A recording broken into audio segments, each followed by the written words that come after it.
ஆண்டவராகிய இயேசு கிறிஸ்துவின் நாமத்தில் உங்கள் யாவருக்கும் என் அன்பின் வாழ்த்துக்கள். இந்த நாளின் தியானத்தினுடைய தலைப்பு மன்றாட்டு சொற்பொழிவு, A Sermon on Prayer. வாசிக்க வேண்டிய பகுதி மத்தேயு 5ஆம் அத்தியாயம் முதல் 12 வசனங்கள். அவர் திரளான ஜனங்களை கண்டு மலையின் மேல் ஏறினார்.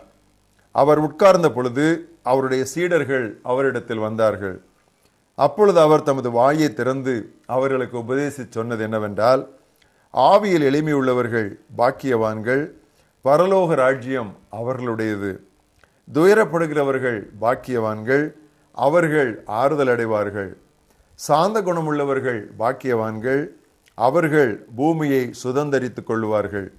நீதியின் மேல் பசி தாகம் உள்ளவர்கள் பாக்கியவான்கள், அவர்கள் திருப்தி அடைவார்கள். இரக்கமுள்ளவர்கள் பாக்கியவான்கள், அவர்கள் இரக்கம் பெறுவார்கள். இருதயத்தில் சுத்தமுள்ளவர்கள் பாக்கியவான்கள், அவர்கள் தேவனை தரிசிப்பார்கள். சமாதானம் பண்ணுகிறவர்கள் பாக்கியவான்கள், அவர்கள் தேவனுடைய புத்திரர் எனப்படுவார்கள். நீதி நிமித்தம் துன்பப்படுகிறவர்கள் பாக்கியவான்கள், பரலோக ராஜ்யம் அவர்களுடையது. என் நிமித்தம் உங்களை நிந்தித்து துன்பப்படுத்தி பலவித தீமையான மொழிகளையும் உங்கள் பேரில் பொய்யாய் சொல்லுவார்களானால் பாக்கியவான்களாயிருப்பீர்கள். சந்தோஷப்பட்டு களிகூறுங்கள், பரலோகத்தில் உங்கள் பலன் மிகுதியாயிருக்கும். உங்களுக்கு முன்னிருந்த தீர்க்கதரிசிகளையும் அப்படியே துன்பப்படுத்தினார்களே. இன்றைய மனப்பாட வசனம் பிலிப்பியர் 4ஆம் அத்தியாயம் 6ஆம் வசனம். நீங்கள் ஒன்றுக்கும் கவலைப்படாமல் எல்லாவற்றையும் குறித்து உங்கள் விண்ணப்பங்களை ஸ்தோத்திரத்தோடே கூடிய ஜெபத்தினாலும் வேண்டுதலினாலும் தேவனுக்கு தெரியப்படுத்துங்கள். Be anxious for nothing, but in everything by prayer and supplication with thanksgiving let your requests be made known unto God. இன்று அக்டோபர் 2ஆம் நாள் இந்திய தேச தந்தை காந்தியடிகளின் பிறந்த நாள். அவர் விரும்பி வாசித்த வேத பகுதி இயேசுவின் மலை சொற்பொழிவு, அதாவது மலை பிரசங்கம். இன்னும் இதன் ஒரு பகுதியான பாக்கிய வசனங்கள், அதாவது 3 முதல் 10, 5ஆம் அத்தியாயத்தின் 3 முதல் 10 வசனங்கள் சென்னையில் உள்ள காந்தி நினைவகத்தில் உள்ள கல்வெட்டில் செதுக்கப்பட்டுள்ளன. மத்தேயு 5 முதல் 7 அத்தியாயங்களை மன்றாட்டு சொற்பொழிவு, A Sermon on Prayer, ஜெபத்தை பற்றி ஒரு பிரசங்கம் என்று சொன்னால் அது தவறில்லை. வேறு எதையும் விட நமது ஆண்டவர் இந்த பிரசங்கத்தில் ஜெபத்தையே விரிவாக போதித்துள்ளார். கர்த்தருடைய ஜெபம் இப்பிரசங்கத்தில் இதயம் போல் அமைந்துள்ளது. 5, 6, 7ஆம் அத்தியாயங்களிலே மலை பிரசங்கம் உண்டு.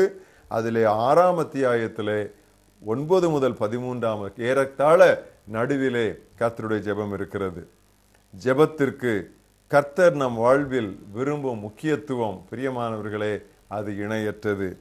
இப்பிரசங்கத்தில் உள்ள ஜெப வசனங்களை இன்றும் இனி வரும் 4 நாட்களும் நாம் சுருக்கமாக தியானிப்போம். முதலாவது 5ஆம் அத்தியாயம் 6ஆம் வசனம்.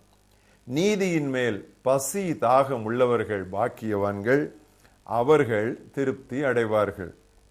தனி பரிசுத்தத்திற்காகவும் செயலில் நேர்மையாக இருக்கவும் முக்கியமாக நாம் ஜெபிக்க வேண்டும். உடற்பசி, தாகம் இவை எல்லாவற்றையும் விட நேர்மையையும் புனிதத்தையும் அதிகமாய் நாம் வாஞ்சிக்க வேண்டும். அதைத்தான் பசி தாகம் என்று ஆண்டவர் குறிப்பிட்டார். ஜெபமும் தூய வாழ்வும் ஒன்றிணைந்தவை. ஒன்றில்லாமல் ஒன்றில்லை என்றார் ஜெப வீரர் பக்தன் E.M. பவுன்ஸ் என்பவர். Prayer and a holy life are one. The absence of one is the absence of the other என்று எழுதினார். அடுத்து மத்தேயு 5ஆம் அத்தியாயம் 8ஆம் வசனம். இருதயத்தில் சுத்தமுள்ளவர்கள் பாக்கியவான்கள், அவர்கள் தேவனை தரிசிப்பார்கள். கவனமின்றி ஜெபிக்க துவங்கிவிடக்கூடாது. பொல்லாங்கு நம்மில் உண்டோ என்று காண இதயமும் மனதும் அமைதிப்பட வேண்டும். தேவனே, என்னை ஆராய்ந்து பாரும், சர்ச் மீ ஓ காட் என்றே நம்முடைய ஜெபம் துவங்க வேண்டும். மறைக்கப்பட்ட பாவங்கள் ஜெபத்தை மலடாக்கும். அவை இறைவனது முகத்தை மறைத்துவிடும். எனவேதான் ஏசாயா 59 அத்தியாயம் 2 வசனத்தில் இப்படி வாசிக்கிறோம்: உங்கள் அக்கிரமங்களே உங்களுக்கும் உங்கள் தேவனுக்கும் நடுவாக பிரிவினை உண்டாக்குகின்றன. உங்கள் பாவங்களே அவர் உங்களுக்கு செவி கொடாதபடி அவருடைய முகத்தை உங்களுக்கு மறைக்கின்றன. ஆம் பிரியமானவர்களே, a praying man will stop sinning and a sinning man will stop praying. ஜெபிக்கும் மனிதன் பாவம் செய்வதை நிறுத்துவான். பாவம் செய்து கொண்டே இருக்கும் மனிதன் ஜெபிப்பதை நிறுத்துவான். அடிக்கடி நீங்கள் நேரம் எடுத்து தனித்து ஆண்டவருக்கு முன்பாக முழங்காலில் நின்று உங்கள் இருதயங்களை ஆராய்ந்து பாருங்கள். தினமும் ஆராய்ந்து பாருங்கள். வாரத்திற்கு ஒரு முறை கூடுதல் சற்று நேரம் எடுத்து ஆராய்ந்து பாருங்கள். எனவேதான் ஆதி பக்தர்கள் தங்கள் ஜெப வாழ்விற்கு கோட்பாடாக வைத்திருந்தார்கள், take time to be Holi, தூய்மை பெற நாடு. இன்னொரு வசனம் மத்தேயு 5:23-24. நீ பலிபீடத்தில் உன் காணிக்கையை செலுத்த வந்து உன் பேரில் உன் சகோதரனுக்கு குறைவுண்டு என்று அங்கே நினைவு வந்தால் முன்பு உன் சகோதரனுடன் ஒப்புரவாகி பின்பு வந்து உன் காணிக்கையை செலுத்து. ஜெபம் என்பது ஒரு பலிபீடம். ஆபேலோடு ஒப்புரவாகும் வரை ஆண்டவர் காயீனின் காணிக்கையை ஏற்றுக்கொள்ள மாட்டார். ஒப்புரவாகுதலை பற்றி பேசும்போது தவறு யார் பக்கம், யார் முதலாவது போய் மன்னிப்பு கோர வேண்டும் என்று விவாதிப்பது தகாது. பலிபீடத்துக்கு வரும் நபரே ஒப்புரவாகுவதற்கு முதற்படி எடுத்து வைக்க வேண்டும். தாக்கப்பட்டது நீங்களாக இருந்தாலும் சரி, தாக்கியது நீங்களாக இருந்தாலும் சரி, இந்த மத்தேயு 5:23-24 தாக்கியது நீங்கள், ஆகவேதான் உங்கள் பேரில் உங்கள் சகோதரனுக்கு குறைவு. இன்னொரு இடத்திலே மத்தேயு 18 வசனத்திலே இயேசு சொன்னார், உன் சகோதரன் உனக்கு விரோதமாய் குற்றம் செய்தால் அவனிடத்தில் போய் நீயும் அவனும் தனித்திருக்கையில் என்று சொல்லுகிறார். ஸோ நாம் மற்றவர்களை தாக்கி இருந்தாலும் தாக்கப்பட்டிருந்தாலும் பலிபீடத்திற்கு ஆண்டவருடைய பிரசன்னத்திற்கு முன்பாக யார் வருகிறார்களோ அவர்கள் முதல் படி எடுத்து இனிஷியேட்டிவ் எடுத்து அந்த நபரோடு போய் தங்களை தாழ்த்தி மன்னிப்பு கோரி ஒப்புரவாக வேண்டும். கடவுளோடும் மனிதரோடும் சரியாக இருப்பதே நல்ல மனசாட்சியாகும். நல்ல மனசாட்சி ஒரு பெரிய ஆசீர்வாதம். தேவனுக்கு முன்பாக மட்டுமல்ல, மனிதருக்கு முன்பாகவும் நம்முடைய மனசாட்சியை சுத்தமாக காத்து கொண்டால்தான் நாம் மகிழ்ச்சியாக இருக்க முடியும். தேவையற்ற குற்ற உணர்வில் இருந்து நாம் தப்புவிக்க முடியும். ஜெபத்திலும் தியானத்திலும் நமக்கு எந்த விதமான தடங்கள் இல்லாமல் நாம் முன்னேறி கொண்டிருக்க முடியும்.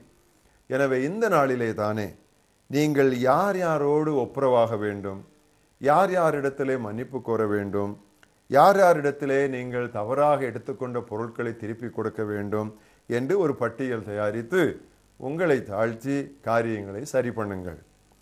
இங்கே கீர்த்தனையிலே ஒரு பாடல் உண்டு, அதில் உள்ள வரிகளை நான் வாசிக்கிறேன்.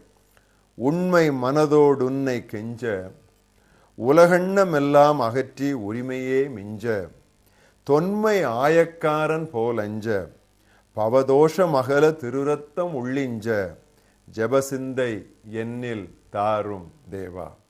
நீங்கள் ஒன்றுக்கும் கவலைப்படாமல் எல்லாவற்றையும் குறித்து உங்கள் விண்ணப்பங்களை ஸ்தோத்திரத்தோடே கூடிய ஜெபத்தினாலும் வேண்டுதலினாலும் தேவனுக்கு தெரியப்படுத்துங்கள். எங்கள் மகா பெரிய தேவனே, உம்முடைய குமாரனாய் இயேசு கிறிஸ்து எங்களுக்கு தந்த மலை பிரசங்கத்திற்காக நாங்கள் உமக்கு நன்றி சொல்கிறோம். அந்த மலை பிரசங்கத்திலே மற்ற ஆன்மீக பயிற்சிகளை விட ஜெபத்தை குறித்து அவர் ஏராளம் போதித்திருக்கிறதற்காக நாங்கள் நன்றி சொல்லுகிறோம். அவர் எங்களுக்கு ஜெபிக்க கற்றுக் கொடுத்திருக்கிறார். நாங்கள் உம்மை துதிக்கிறோம். எங்கள் வாழ்க்கையிலே ஆண்டவரே, எங்களுக்கும் உமக்கும் இடையிலே உள்ள பாவங்களை நாங்கள் அகற்றிவிட உதவி செய்யும்.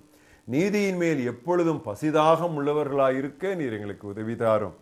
மனிதரோடு எந்தெந்த பகுதிகளிலே நாங்கள் ஒப்புரவாக வேண்டுமோ அந்தந்த பகுதிகளிலே ஒப்புரவாகி காரியங்களை சரி செய்ய நல்ல மனசாட்சியை எந்த கிரயம் செலுத்தியாவது நாங்கள் பெற்றுக்கொள்ள கர்த்தர் உதவி செய்ய வேண்டும் என்று நாங்கள் ஜெபிக்கிறோம். தொடர்ந்து இன்றும் வருகிற 4 நாட்களிலும் நாங்கள் சிந்திக்க போகிற இந்த ஜெபத்தை குறித்த ஆழ்ந்த சத்தியங்களை, அடிப்படை சத்தியங்களை எங்களுடைய வாழ்க்கையிலே நாங்கள் நெடுகவே அப்பியாசிக்க நீர் எங்களுக்கு உதவி தாரும். ஜெபத்தை கேட்கிறவரே, மாம்சமான யாவரும் உம்மிடத்தில் வருவார்கள். இயேசு கிறிஸ்துவின் நாமத்தில் பிதாவே, ஆமென்.